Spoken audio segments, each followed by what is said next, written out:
Hello and welcome to ChinnyVision. This time some new games on the BBC Micro. Well, I say new, some of them have come out in the last year, some of them are a little bit older than that but have come out since the BBC Micro's commercial life ended. And the first game is Castle Defender from 2017, a brand new game free to download, and the BBC Micro's only tower defence game. Yes, you've seen these games on your iPhone, Android phone or whatever. You know the deal, the baddies stream towards your castle/tower. You have to place down gun emplacement type things, which then shoot the baddies, and you upgrade those. You can't control how they shoot, they just do. And then that controls the stream of baddies. Lovely high resolution. Is this the BBC's high resolution mode? It's 4-colour. It's one of the higher resolution modes. Very, very detailed. I do like these screen modes on the BBC. It's a shame there's not more colours on this Micro, really, because you could, well, that would take up more memory, wouldn't it, really? The game uses 75k of graphics, I believe, and there are 4 levels in total, and obviously many, many waves through each level. You get all the stats down the bottom and you use the keyboard to move around, so it tells you how much gold you've got, and gold allows you to buy more towers. There are basic chirrupy sound effects, no music, nothing particularly fancy, just very, very basic sound, but that doesn't matter. There's a button that can speed up the game as well, so if you get a bit bored you can speed it all up to advance the hordes even faster. So here we go, I forwarded this on. This is wave 3, so this should start to get a bit more complicated. And I've got these snake things. Are they snakes? I think they are coming around. They take a few more hits to get any impact on. It's a very good implementation of a tower defence game. I have to say I'm not the biggest fan of the genre. It's very limited, really, because you just place your emplacements down and let the computer shoot at the baddies. And it's an interesting kind of game that works very well on phones and things. And it's nice to see one here on the BBC. It's not the most compelling gameplay option ever. That's not the fault of the creator. That's just the genre. Defeat. Getting the full Dimblebot. I have been defeated.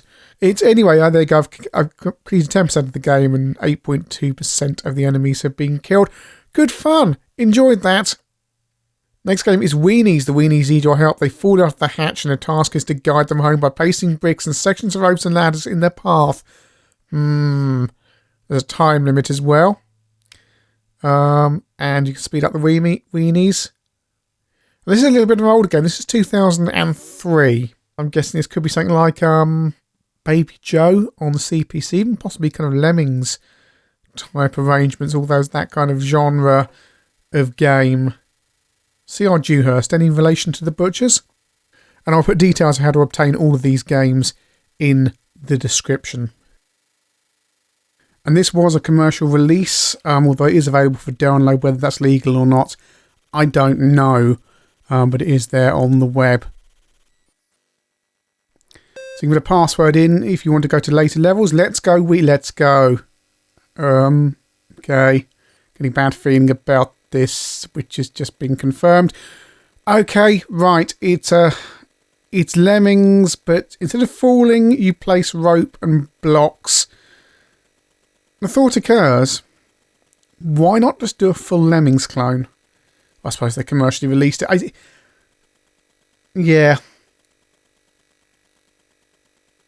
You know how they got loads of character and everything, even on the 8-bit versions of Lemmings, into the sprites? This ain't got that.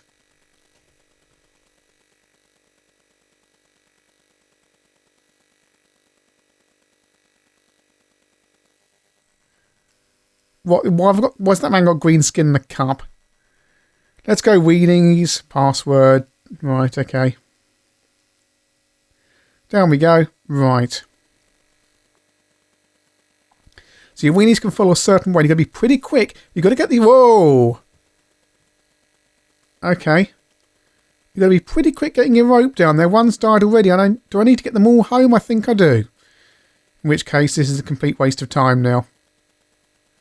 This is fiddly and no fun at all. If you're going to rip off Lemmings, do it well.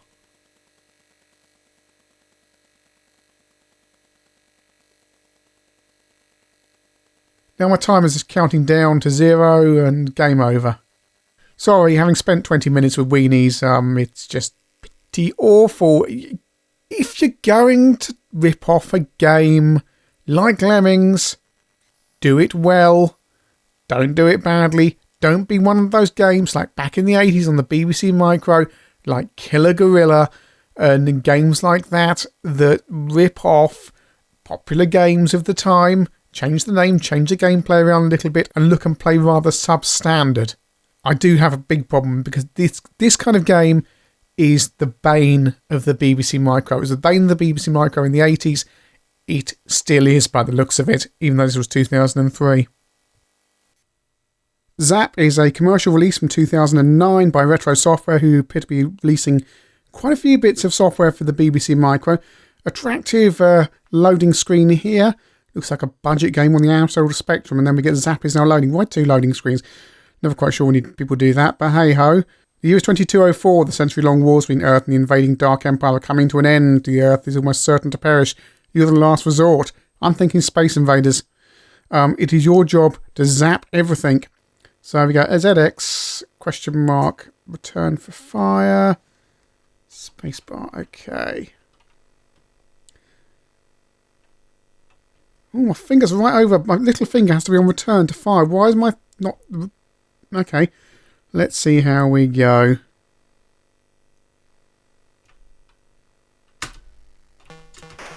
Oh, okay, well this is very fast moving, colourful and attractive. I have to question having the fire button on the return key. It's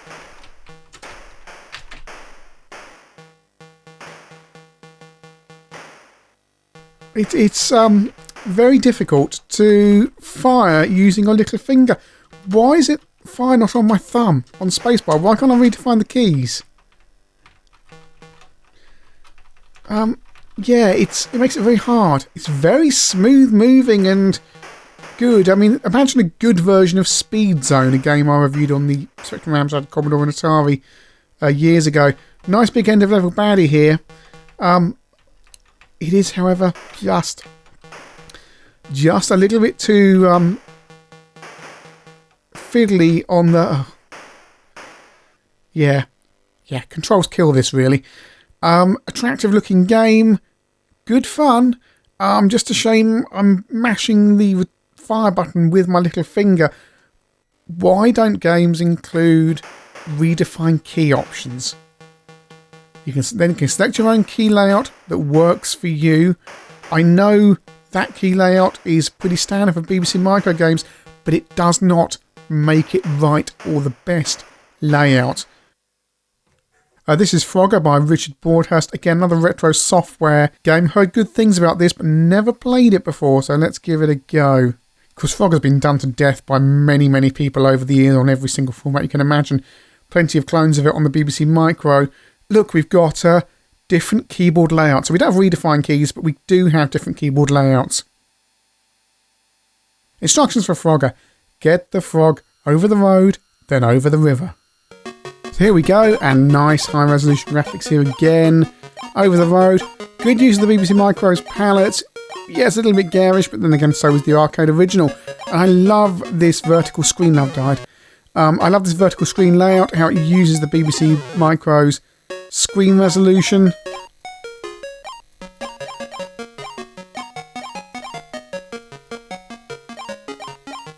You have some beepy type music going on while you're playing it.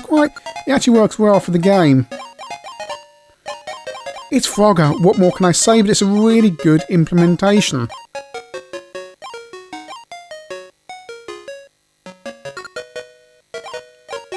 Do you know what? Palette aside, if you stuck this in an arcade cabinet and showed it to people and said this was an arcade version of Frogger, they'd go, yeah, that's fine. This is perfectly acceptable. So slow down.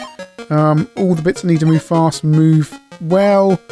The difficulty ramps up as you have to try and get to that left-hand side of the screen, which is always difficult. The right, I don't know what it is. Well, I know what it is. It's because the top right row of logs always flows left to right. So You can always do the right hand side easily, but getting that left hand one is always quite difficult.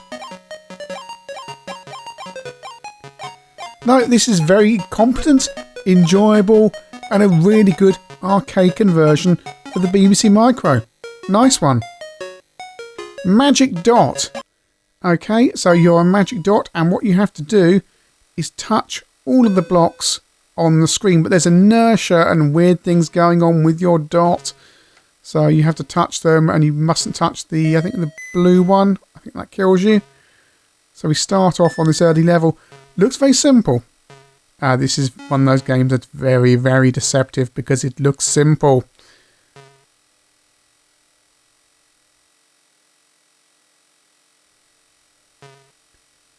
There we go, got the last one there. So we're now got 5 lives, and I've just got to get all these red squares, and you can see there's just inertia and the way the pixel moves around the screen.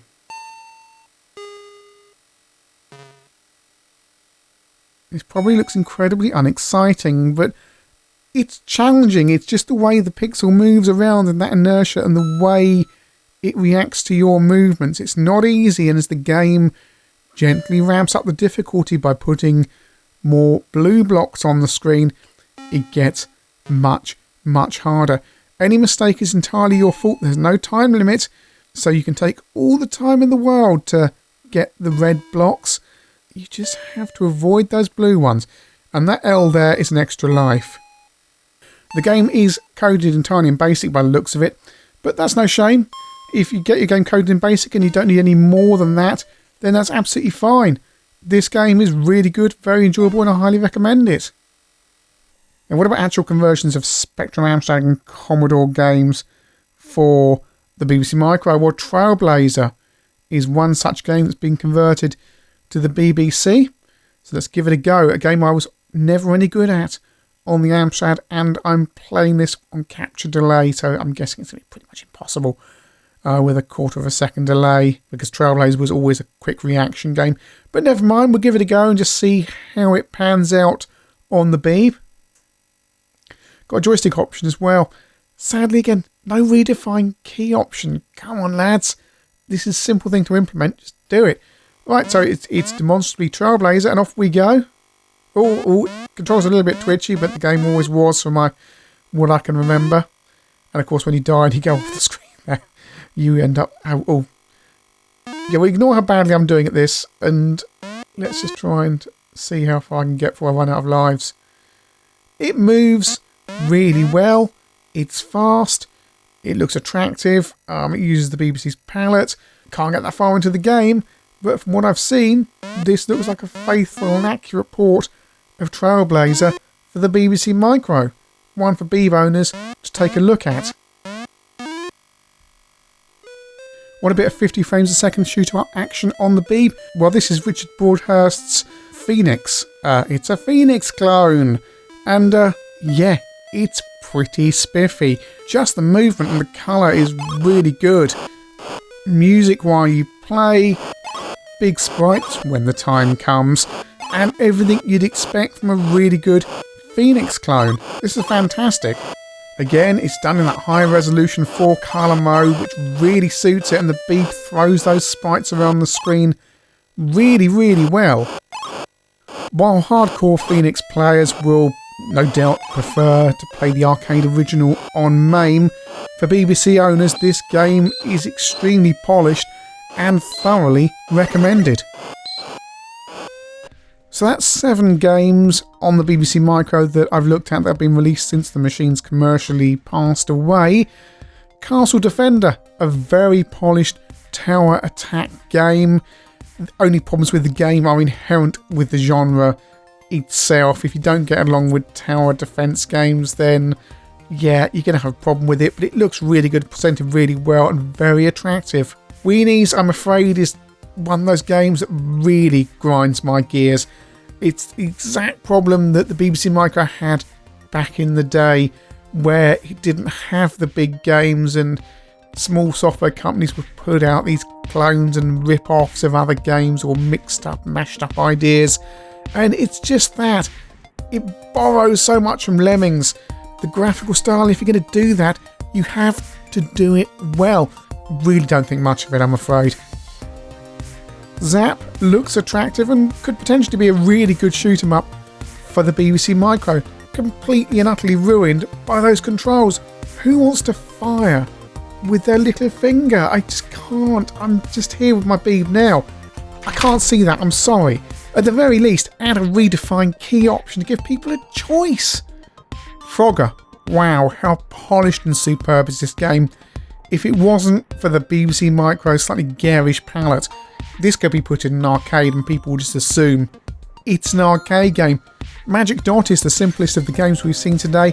It's incredibly playable and just shows what good games you can program in BASIC. Trailblazer is an excellent clone of the Spectrum Amstrad and Commodore 64 versions of the game. Would you play it over those versions? It'd be interesting to get them alongside. I don't think it matches up to the C64 version. My memory of the Spectrum and Amstrad versions are a little bit hazy. But here on the BBC Micro, where users are slightly starved of high quality conversions of games that are popular on the other systems, this looks pretty good. Phoenix appears to be everything you'd want from a Phoenix clone. I'm not a hardcore Phoenix player, it's something I only ever play casually, but it looks really well done. It looks great, it sounds great, it does exactly what you'd want if someone said, hey, here's a Phoenix game for your computer. And it's shifting all those sprites around at 50 frames a second too, without any sprite hardware, Commodore 64 owners. Very impressive. So as we can see from a slightly random selection of fairly modern games to the BBC Micro, there are still some problems with some of the games, but a lot of the games are extremely high quality, and especially this Richard Broadhurst chap seems to be doing some really good work on the BBC Micro. Although we've only seen 3 of his games today, I think the highlight of this exercise for me is to go and find some more Richard Broadhurst games and have a look at them, because I fully expect they're going to be excellent.